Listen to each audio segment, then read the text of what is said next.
চক্র কাজ করেছিল, যারা সরকারকে পাশ কাটিয়ে, সরকারের প্রচলিত রীতিনীতি পাশ কাটিয়ে, এসিল্যান্ডকে পাশ কাটিয়ে তারা নিজেরাই জমির কাগজ তৈরি এবং জমির হস্তান্তর কার্যক্রম পরিচালনা করত। এবং এখানে এমনই একটা অবস্থা ছিল এখানে যে সাধারণ মানুষ এখানে ঢুকতে পারতো না, বিশেষ করে পুলিশ এখানে ঢুকতে এবং অন্যান্য আইন শৃঙ্খলা বাহিনী ঢুকতে এখানে ভয় পেত অনেক সময়। তো এটা এবার সহ এবার পঞ্চমবারের মতো এই ব্যবস্থা। এর আগে ইতোপূর্বে আরো 4 বার এখানে আসবার চেষ্টা করা হয়েছে, প্রতিবারই ব্যর্থ হয়েছে আমরা। এবার আমরা সবাই মিলে এবার সম্মিলিতভাবে, যৌথভাবে আমাদের পুলিশের সঙ্গে বাংলাদেশ সেনাবাহিনী, বিজিবি, র্যাপিড অ্যাকশন ব্যাটালিয়ন আর জেলা প্রশাসন তো রয়েছে, জেলা প্রশাসনের বিরাট একটি অংশ যারা ওনারা ম্যাজিস্ট্রেট প্রোভাইড করেছেন আমাদেরকে, সবাই মিলে আমরা এইবার আশা করি সফল হয়েছি বলে আমরা মনে করছি। এবং এই জায়গার উপর আমাদের পূর্ণ অধিকার প্রতিষ্ঠিত হয়েছে। আজ থেকে এখানে 2টি ক্যাম্প চলমান থাকবে, বাংলাদেশ পুলিশের একটি ক্যাম্প এবং র্যাপিড অ্যাকশন ব্যাটালিয়নের একটি ক্যাম্প, 2টি ক্যাম্প এখানে চলমান থাকবে। এবং আমরা পরবর্তী সময় যেহেতু আমাদের এখানে কার্যক্রম চলমান রাখতে পারি, এই জন্য আমি বিভাগীয় কমিশন মহোদয়কে অনুরোধ করেছি তিনি যেন আমাদের এখানকার যাতায়াতের ব্যবস্থা সহজতর করার জন্য প্রয়োজনীয় কার্যক্রম গ্রহণ করেন এবং এখানে যে সমস্ত উন্নয়ন কার্যক্রমের সরকারের পরিকল্পনার মধ্যে ছিল সেগুলোর জন্য দ্রুততম সময় বাস্তবায়নের কার্যক্রম শুরু করেন। তা না হলে এই জায়গাটার উপর নিয়ন্ত্রণ প্রতিষ্ঠা করা আমাদের জন্য কঠিন হয়ে যাবে। আশা করছি বিভাগীয় কমিশনার মহোদয় এই ব্যাপারেও তার কর্মপরিকল্পনা আমাদেরকে এবং আপনাদেরকে সবাইকে জানাবে। একজন সদস্য নিহত হয়েছিলেন, নিশ্চয়ই খুনের মামলা ছিল, সেই ব্যাপারে কোনো অ্যারেস্ট আছে কিনা, এখন পর্যন্ত কোনো রিকভারি আছে কিনা এবং অস্ত্র উদ্ধার আছে কিনা? আচ্ছা, এখন আপনারা জানেন অস্ত্র উদ্ধার রয়েছে এবং এখানে যেহেতু নেটওয়ার্কের সমস্যা, আমাদের কি পরিমাণ উদ্ধার হয়েছে এই পর্যন্ত আমরা এখনো জানতে পারিনি।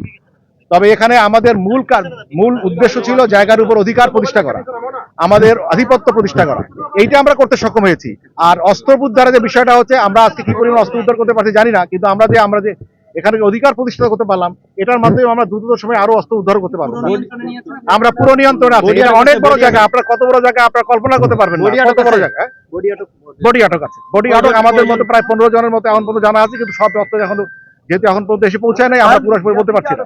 যারা শীর্ষ সন্ত্রাসী, যারা আলোচিত কাউকে আপনারা এখানে যে কিছু সংখ্যক আমরা পাইনি, এটাও ঠিক। বিভিন্ন ভাবে তারা হয়তো জেনে যেতে পারে, কোনো ভাবে হয়তো এলাকা তল্লাশি চলমান রয়েছে। তবে আমরা এখন পর্যন্ত কাকে পেয়েছি আমরা বুঝতে পারবো না, বাট আমরা এই তল্লাশি কার্যক্রম শেষ হলে পুরো বাকি করাটা না না, আমরা তল্লাশি কোথাও কোনো বাধাগ্রস্ত হয়নি। এবারে প্রথমবার অভিযান আজকের মতো আরো কিছুক্ষণ আমরা ঘন্টাখানিক চালাবো, ওটা 1-2 ঘন্টা, যেহেতু রমজান মাস, বাকিটা আমার কাছে। ক্ষেত্রে আমরা যে প্রতিবন্ধকতাটা বোধ করছিলাম এতদিন, আমরা বিভিন্ন আইন শৃঙ্খলা বাহিনীর সহযোগিতায় সেই প্রতিবন্ধকতা থেকে আজকে আমরা মুক্ত হলাম।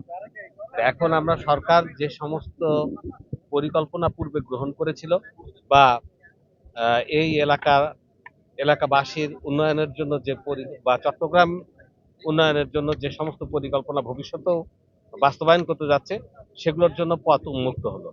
তা আমরা এখন নিয়মিতভাবে যে সমস্ত পরিকল্পনা এখানে করা হয়েছিল সেগুলো বাস্তবায়নের লক্ষ্যে কাজ করে যাব।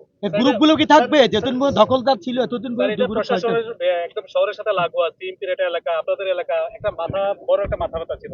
আপনার কাছে মাথা ব্যথা কমছে বলে মনে হয় যে আপনার আসলে নিয়ন্ত্রণ প্রতিষ্ঠা এই সন্ত্রাসীগুলো থাকবে কিনা? অবশ্যই ব্যাপারটা খুবই দুঃখজনক ছিল যে এটা অনেক আগেই হওয়া উচিত ছিল, কিন্তু আমরা মাঝখানে আপনারা জানেন যে আমরা একটা সুন্দর সুষ্ঠু নির্বাচন পরিচালনা করলাম। আমাদের মনোযোগ ছিল একটা সুষ্ঠু নির্বাচন পরিচালনার জন্য। সে কারণেই আমরা পরেই সমবেতভাবে এই অভিযান পরিচালিত হলো এবং আমরা এই এলাকার উপরে যে সরকারের কর্তৃত্বের একটু সমস্যা ছিল সেটা দূরীভূত হয়ে পূর্ণ কর্তৃত্ব প্রতিষ্ঠিত হলো। আমরা দেখেছি এখানে একটি গণমাধ্যমকে দেখেছি, বাকি কাউকে এখানে ভিতরে ঢুকতে যাওয়া হয় এইটা আসলে খুব ঝামেলা হচ্ছে। আমরা না, এটা কাউকে আমরা তো প্রবেশ করার কথা বলি নাই। একজনকে নেওয়া হয়েছে, বাকি কাউকে